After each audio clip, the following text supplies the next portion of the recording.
À New York, difficile de la rater. Avec sa grande vitrine, sa façade en marbre et à l'intérieur son immense lustre en cristal qui lui donne des allures de bijouterie. Il s'agit en fait d'une pâtisserie française.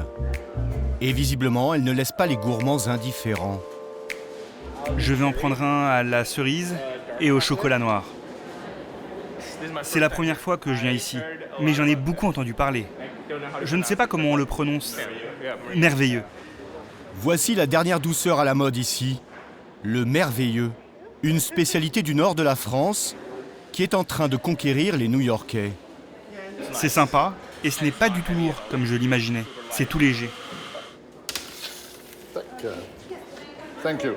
À l'origine de cette douceur, un ch'ti de 59 ans. Frédéric Vaucan a eu l'idée de revisiter ce gâteau traditionnel de sa région. Cette recette vient des Flandres, donc les Flandres françaises et belges. Le merveilleux existe depuis bien plus longtemps que moi. Dans notre région, tout le monde faisait des merveilleux. Voilà, et c'était à celui qui avait les meilleurs. Une recette ancestrale, pas vraiment réputée pour sa légèreté. Frédéric l'a rendu plus sexy et plus adapté au goût d'aujourd'hui. 2 meringues, enrobées de crème chantilly et roulées dans des copeaux de biscuits ou de chocolat. Le pâtissier décline ses merveilleux en une multitude de parfums. Caramel, cerise, café, praliné et spéculoos. En faisant mon produit phare à l'époque, je savais pas que j'allais pouvoir aller aussi loin avec. J'ai jamais pensé ça. J'ai voulu que ce soit une pâtisserie star. C'est pas moi qui dois être la star, c'est le gâteau. D'ailleurs, j'ai rien d'une star, moi. Il la joue modeste, pourtant avec ses merveilleux, Frédéric a bâti un petit empire de la pâtisserie. À l'image de Christophe Adam et ses éclairs, ou Pierre Hermé et ses macarons, le nom de Frédéric Vaucan est associé à cette spécialité du Nord. Avec ses merveilleux, il régale le monde entier. C'est parfait, c'est merveilleux. New York, Paris, Londres ou encore Tokyo, Oh, regardez ce lustre! où son merveilleux a eu les honneurs de la télé japonaise. L'enseigne compte 29 boutiques en France et 18 à l'étranger, qu'il a toutes modelées à l'identique. De larges vitrines derrière lesquelles sont fabriqués les gâteaux pour faire saliver les gourmands. Ça a l'air vraiment généreux et gourmand. Et au plafond, toujours l'immense lustre tape à l'œil. J'ai vu le lustre, je me suis dit waouh, c'est super cool. Un merveilleux destin pour Frédéric, qui a pourtant connu bien des galères à ses débuts. Son aventure a démarré chez lui, près de Lille, où Frédéric vit toujours. Pas vraiment porté sur les études, tout jeune, il se passionne pour la boulangerie. J'ai fait l'école buissonnière de l'âge de 12 ans jusqu'à 14 ans. Et après, déjà à 13 ans, j'y allais plus. Vous étiez déjà un manuel? Ah, j'étais manuel, je faisais déjà du pain à ma maison à l'âge de 10 ans. En fait, j'aimais bien ce toucher de la pâte, j'adorais ça, l'odeur de la pâte, tout ce qui touche à la pâte, j'adore. À 19 ans, le CAP en poche, il s'installe dans ce petit village où il achète son premier commerce.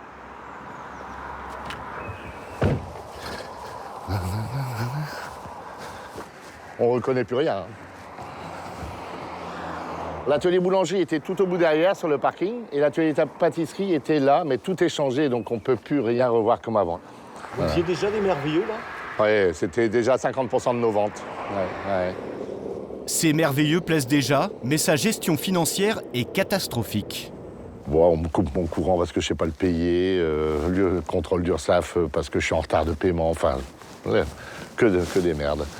Et en plus, à l'époque, le courant ici, même quand je le payais, mon courant, on ne l'avait pas toujours parce que le réseau n'était pas terrible. Donc on avait un groupe électrogène qui pouvait nous assurer notre fabrication quand il démarrait. J'ai fait tellement d'erreurs que j'ai appris énormément ici sur le tas. L'aventure tourne court, mais le mauvais gestionnaire est un bosseur acharné, qui va se révéler aussi extrêmement doué pour le marketing. En 1997, il s'installe à Lille. Il ouvre sa toute première pâtisserie sur le modèle « Bonjour, mesdemoiselles ». Qui va faire son succès. Vous êtes dans le... Allez, on disait avant la maison mère. C'est ici quand même que la mayonnaise, elle a vraiment fort pris. Avec sa recette des merveilleux, il va rapidement se faire un nom. La plus belle anecdote que j'ai, c'est Pierrot, un mec connu de la région, est venu me chercher pour boire des verres à la confrérie du Houblon d'Or. Et en partant, mon comptoir à gâteaux était plein. Et en revenant, moi j'étais plein, mais le comptoir à gâteaux était vide. Et je dis à Laetitia, t'as déjà tout rangé, il était 7h30. Et tout d'un coup, elle me dit, mais monsieur, j'ai rien rangé, on a tout vendu. Voilà. Je suis presque ému. La boutique devient une institution à Lille. Sophia, une employée, a immortalisé l'un de ses jours de grande affluence. Bah là, ça allait un peu plus loin que le tabac. C'est à Noël, le 24 décembre. Qu'est-ce qui a fait le succès, à votre avis? L'aménagement de la boutique, en fait, c'était tellement petit qu'on n'avait pas le choix de faire devant les clients. Donc du coup, je pense que c'est ça qui a beaucoup plu, en fait. Ce manque de place va se révéler être un joli coup de marketing.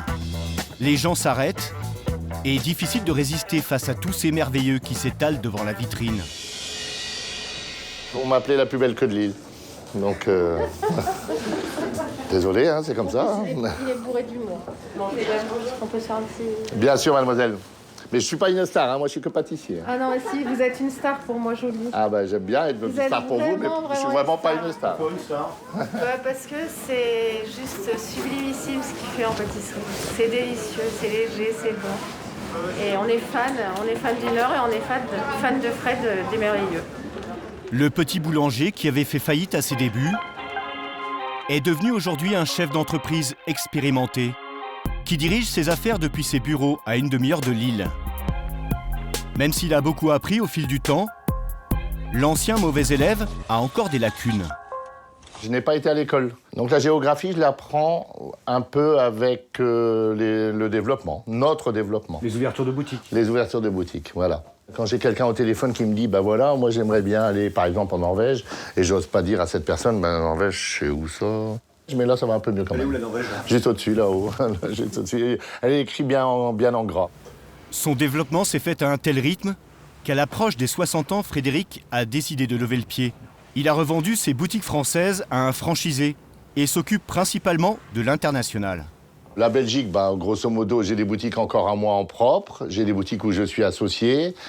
Voilà. Londres, j'ai des boutiques à moi en propre. J'ai des boutiques où je suis associé.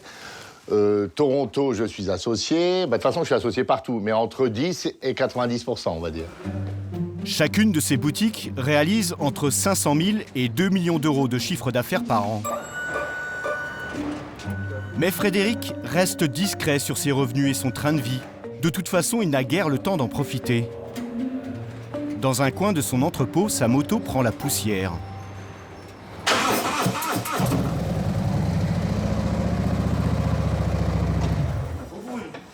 Bah ouais, hein. Bah, un beau jouet. Un jouet de vieux. Hein. La vraie passion de Frédéric reste le travail. Ce matin, il est à Londres. La capitale anglaise se réveille.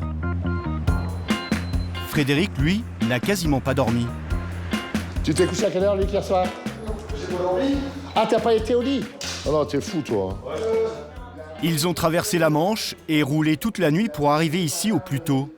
Car Frédéric a prévu une série de travaux dans sa boutique. Et vous ne montez pas? Oh, je pèse 110 kilos. J'ai peur. Vous voyez pas comment ça bouge? Non, je suis pas leste, moi. Je mange trop et je bois trop de bière. Ils vont changer l'élément phare du décor, le lustre, On va pas casser mon comptoir. Hein.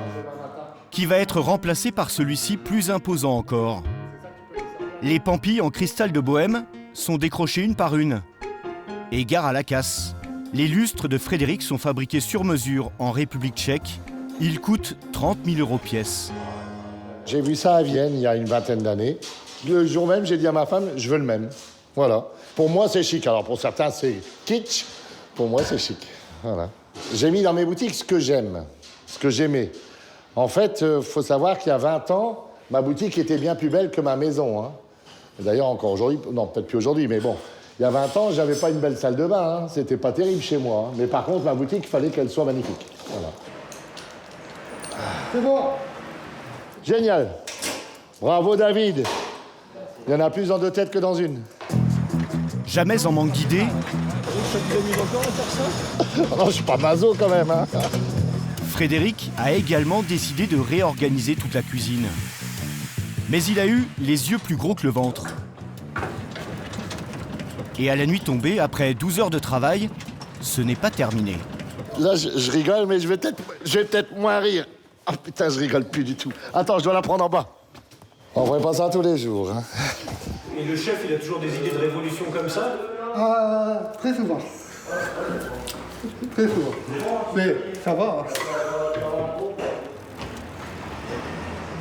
Le lendemain, il reste le lustre à poser. De son côté, Frédéric est en cuisine. À chaque fois qu'il se déplace en boutique, il aime remontrer à ses employés les bases de ses recettes. Il faut toujours peser en premier le blanc d'œuf. Car la plupart n'ont pas de formation de pâtissier. Avant la pâtisserie, je faisais de la programmation informatique. Rien à voir. Computer. Happy? Happy, merveilleux? Oui, très bien. C'est un très bon patron. Il y a fort longtemps qu'elle n'a pas été augmentée, je crois.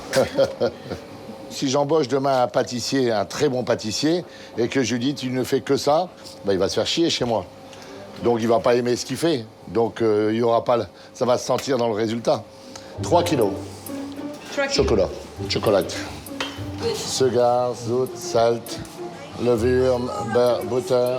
S'il est un maître de la pâtisserie, Frédéric est moins doué avec la langue de Shakespeare. Dans tout heure, farine sur le marbre.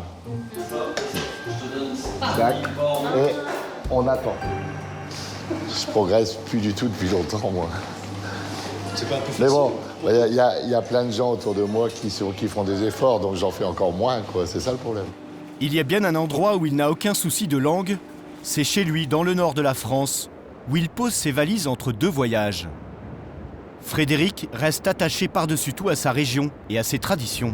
Je vais te donner un coup de main avec ce vent là. Pas facile. Ce soir-là, il livre ses gâteaux à l'un de ses amis qui tient un estaminet, un café-restaurant typique du nord de la France. Je suis. Les pâtisseries de Frédéric y font un carton. Il y a des clients qui réservent uniquement si elle est merveilleuse, pour vous dire que...